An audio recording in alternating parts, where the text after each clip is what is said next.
Find all your favorite recipes on the home screen. We will be cooking chili garlic noodles.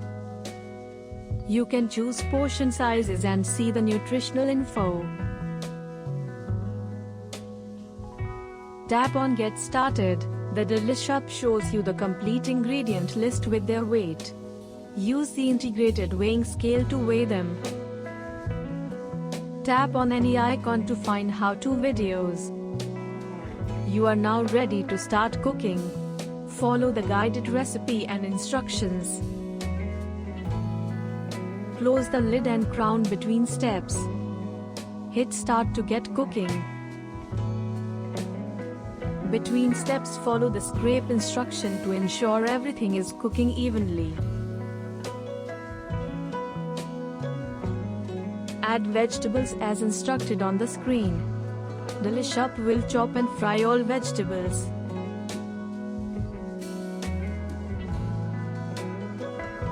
Once the vegetables are ready, it's time to add sauces and spices.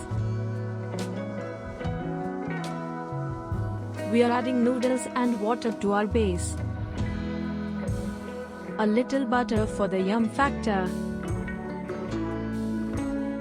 Place the lid and crown back on the jar. While your chili garlic noodles cook, you are free. Time to plate. Enjoy it hot.